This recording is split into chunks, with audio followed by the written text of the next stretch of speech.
ఈ సభకి అధ్యక్షత వహిస్తున్నటువంటి మన గౌరవ సర్పంచ్ గారు, అలాగనే ఈ కార్యక్రమానికి ప్రత్యేకంగా వచ్చినటువంటి మన హానరబుల్ ఎంపీపీ గారు, అలాగనే మన ఏపీడీ గారు, ఎన్ఆర్జీఎస్ ఏపీడీ గారు, అలాగనే బాబు గారు బీజేపీ కార్యదర్శి సంథింగ్ ఉంది, అట్లనే ఏఎంసీ డైరెక్టర్ గారు కూడా, అట్లనే మన ఏఓ గారు, వైఎస్ఆర్సీపీ పెద్దలు కోటేశ్వర గారి అందరికీ కూడా నమస్కారం. అలాగే మీ అందరికీ కూడా నమస్కారాలు. ఈరోజు ఈ కార్యక్రమం పెట్టిన ఉద్దేశం ముందు మనందరం తెలియాలి, ముఖ్యంగా మహిళలకి. దీంట్లో సిఆర్పీలు ఉన్నారమ్మా? సిఆర్పీలు ఎవరు? ఎంతమంది? నలుగురు కాదు అక్కడ. ప్రోగ్రామ్ మొత్తం మీదే. ఇవాళ ప్రోగ్రామ్ పేరే మనకి క్లీన్ సంక్రాంతి. ఇప్పుడు ఇదంతా నాకు కనపడాలి వచ్చి, ఈ నలుగురు కూడా కూర్చోమ్మా.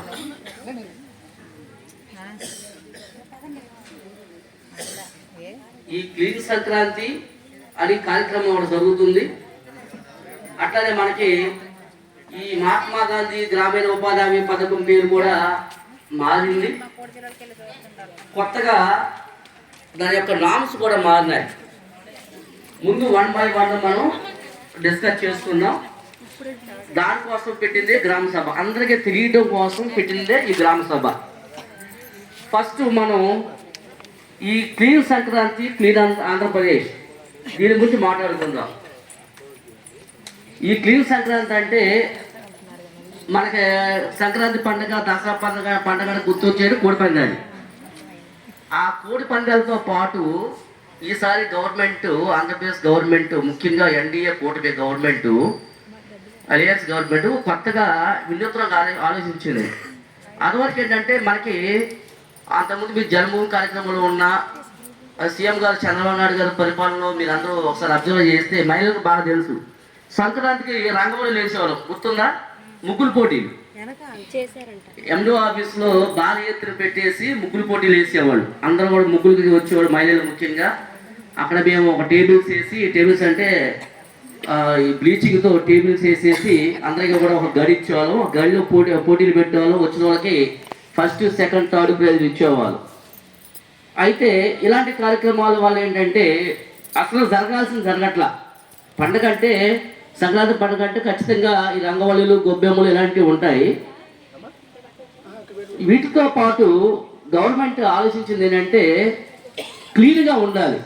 చాలామంది విదేశస్తులు అంటే అమెరికా నుంచి, కెనడా నుంచి, ఇంగ్లాండ్ నుంచి, ఆస్ట్రేలియా నుంచి, అబ్రాడ్ నుంచి చాలామంది వస్తున్నారు.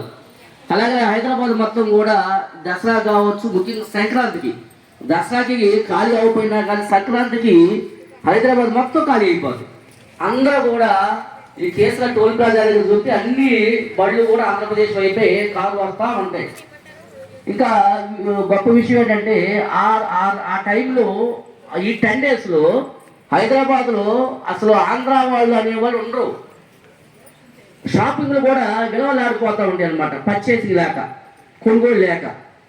అంటే ఎక్కువ మంది మెజార్టీ పీపుల్ హైదరాబాద్లో ఉండేది ఆంధ్ర పీపులే. అది రాయలసీమ కావచ్చు, కోస్తాంధ్ర కావచ్చు, ఈ పీపుల్ ఎక్కువ ఉంటారు.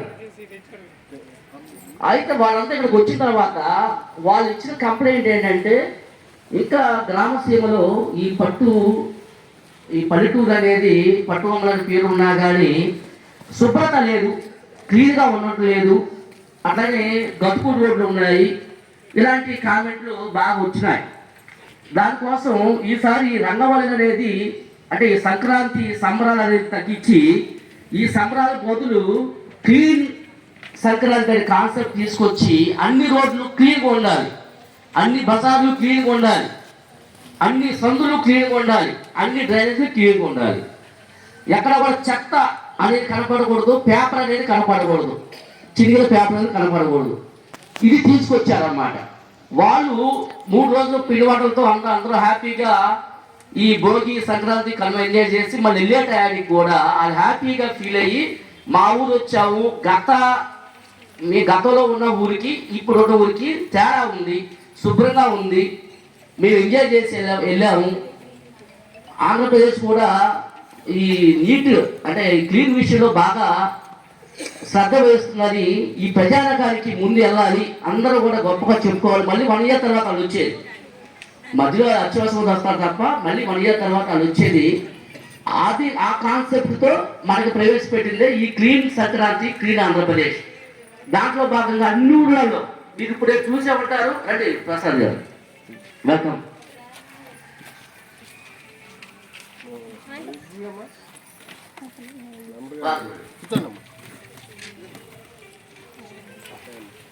అన్ని ఊర్లలో ఇప్పుడు మీరు ఆల్రెడీ మీరు పిక్కులు చూస్తున్నారో లేదు మీకు తెలియపరచడం కోసం ఇది. అన్ని ఊర్లలో మేము already 3-4 days before back start చేసాం. అందరూ జేసీబీలు తీసుకొచ్చి, డోజర్లు తీసుకొచ్చి, అక్కడ శానిటరీ సిబ్బందిని, క్లాత్ మిత్రాలు ఉపయోగించి రోడ్లు మొత్తం కూడా క్లీన్ చేస్తున్నారు. అది విసంపేటలో కూడా మన శానిటరీ సిబ్బంది మార్నింగే చేస్తున్నారు. ఈఓ గారు, సర్పంచ్ గారు ముందని చేసి ఇంకా డోజర్లు పెట్టేసి ఆ డివైడర్ పక్కన ఉంటే ఇసుక మొత్తం కూడా తీసేశారు.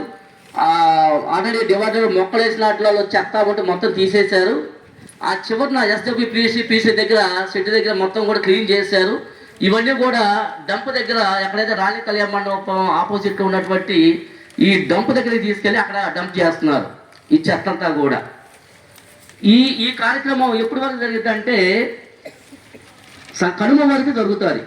కనుమ వరకు కూడా ఇది డైలీగా జరిగే కార్యక్రమం. ఈ ఒక రోజుతో ఇంత క్లీన్ అనేది జరగదు.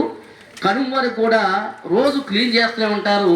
ఇప్పుడు శానిటరీ సిబ్బందిని కూడా మేము ఒక్కొక్క బజార్ అప్పచెప్పి వాళ్ళకి అసైన్ చేస్తున్నాం. సచివాలయ స్టాఫ్ని కూడా ఏమన్నారు అందరినీ కూడా, ఇది గవర్నమెంట్ ఆర్డర్స్, అందరినీ కూడా సచివాలయ సిబ్బందిని కూడా ఒక్కొక్క బజార్ అప్పచెప్పి వాళ్ళ అండర్లో వాళ్ళకి సూపర్విజన్లో ఈ శానిటరీ సిబ్బంది పనిచేయాలి. ఈ కనుమయ్యే వరకు కూడా ఎవరికి తప్పదు. అయితే మా నుంచి రిక్వెస్ట్ ఏంటంటే మీరు కూడా మీ ఇంటి దగ్గర చెత్త చెదారం బయట పడేయమాకండి. అది డస్ట్బిన్లో వేసి అది మన వచ్చిన వాళ్ళకి అప్పచెప్పండి.